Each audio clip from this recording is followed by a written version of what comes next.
Assalamualaikum warahmatullahi wabarakatuh. Halo semuanya, saya Ilham Rasarfianto. Di video ini kita akan membahas materi pohon pertama. Selamat menonton. Jika ada yang kurang jelas, bisa dituliskan pada bagian komentar atau di play ulang. Definisi. Pohon merupakan bagian dari graf dengan ciri khusus, tidak terhubung, dan tidak memiliki sirkuit. Contoh, kita memiliki 4 buah graf. Graf yang pertama kita sebut sebagai pohon karena tidak memiliki sirkuit dan terhubung.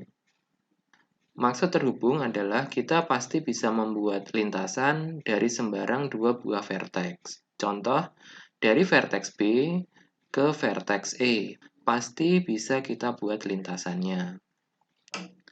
Dan untuk gambar pertama juga tidak memiliki sirkuit, sehingga gambar pertama disebut sebagai pohon.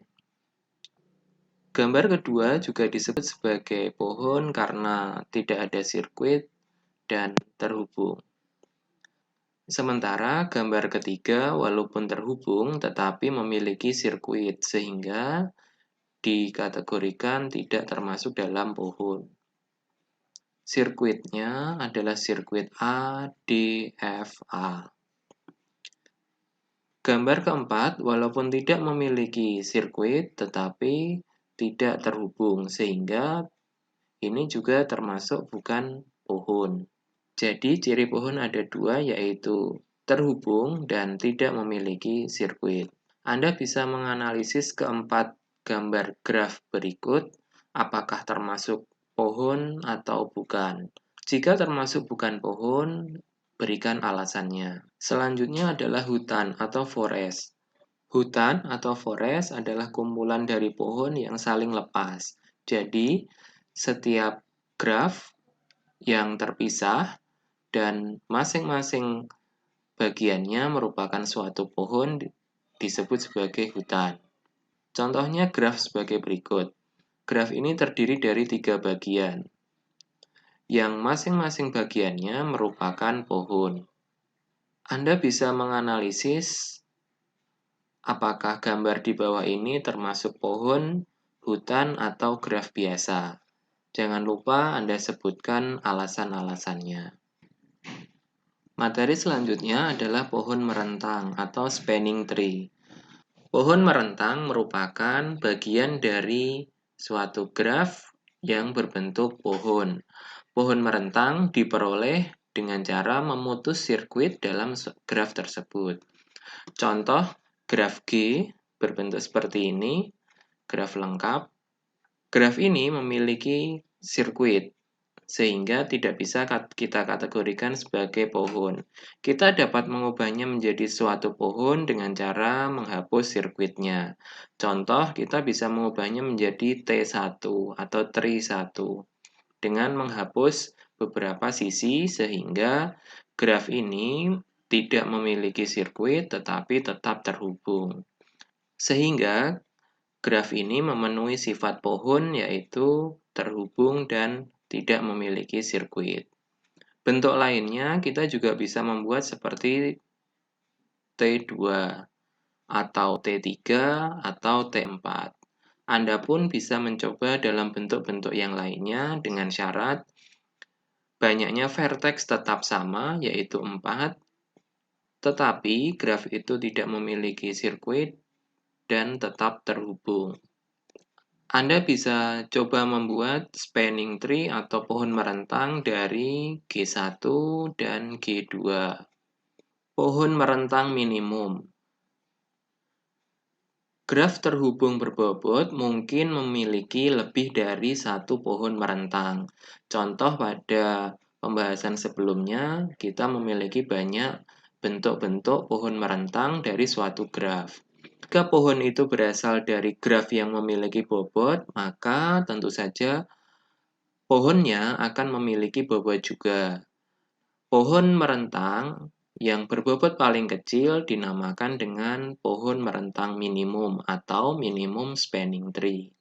Contoh, kita punya graf sebagai berikut, Tentu saja graf ini memiliki banyak sekali pohon merentang, tetapi hanya memiliki sedikit pohon merentang minimum.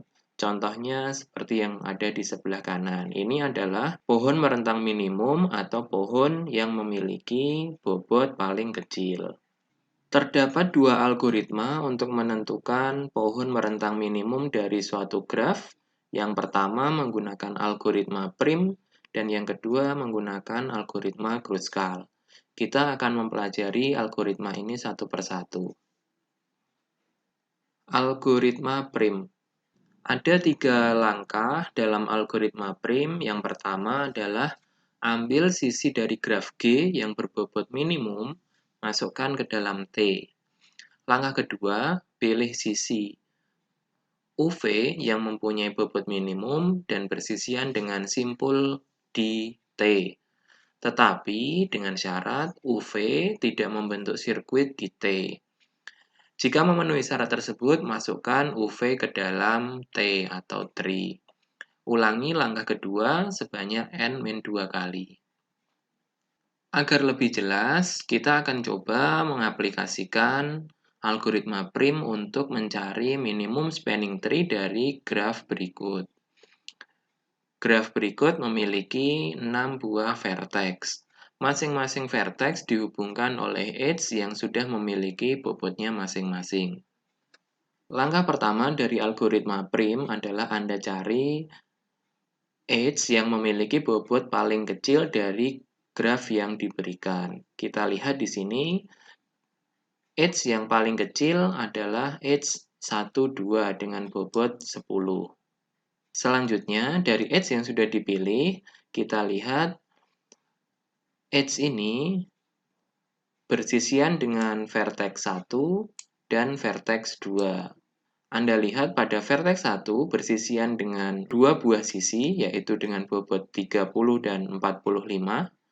Sementara pada vertex 2 terhubung dengan edge dengan bobot 25, 40, dan 50. Dari kelima edge tersebut, ternyata yang paling kecil adalah edge 25.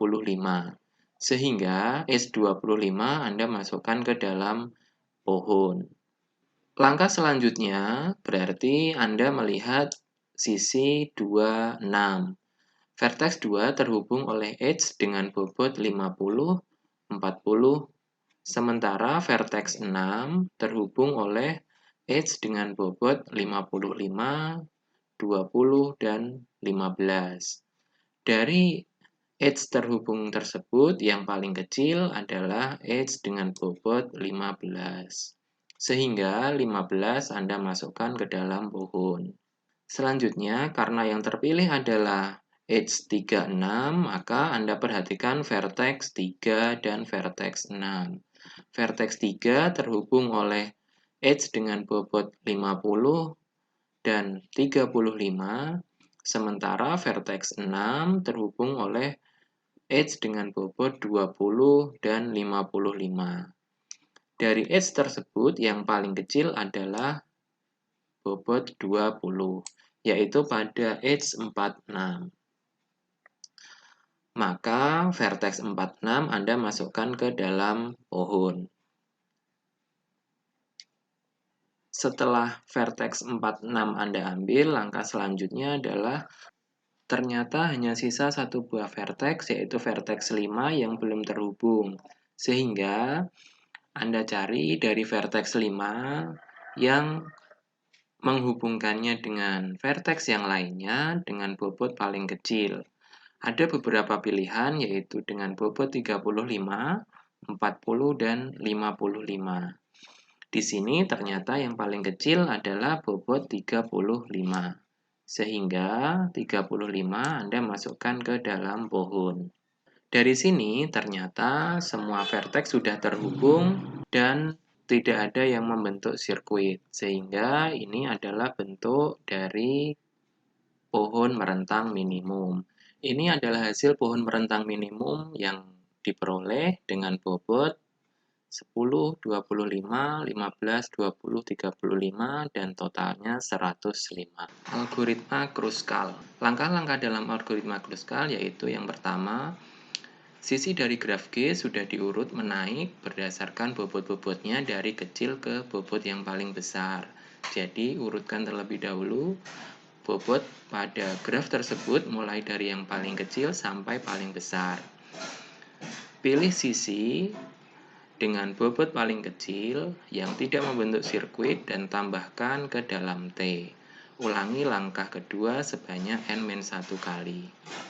Contoh, kita akan coba menyelesaikan persoalan sebelumnya menggunakan algoritma Kruskal. Tahapannya seperti ini.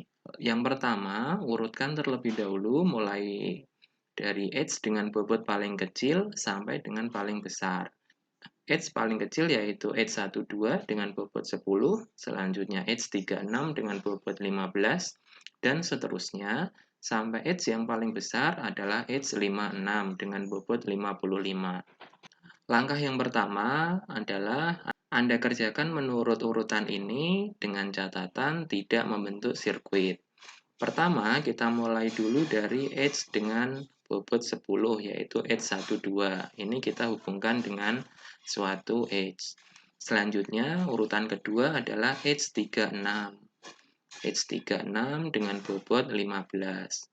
Kemudian, H46 dengan bobot 20.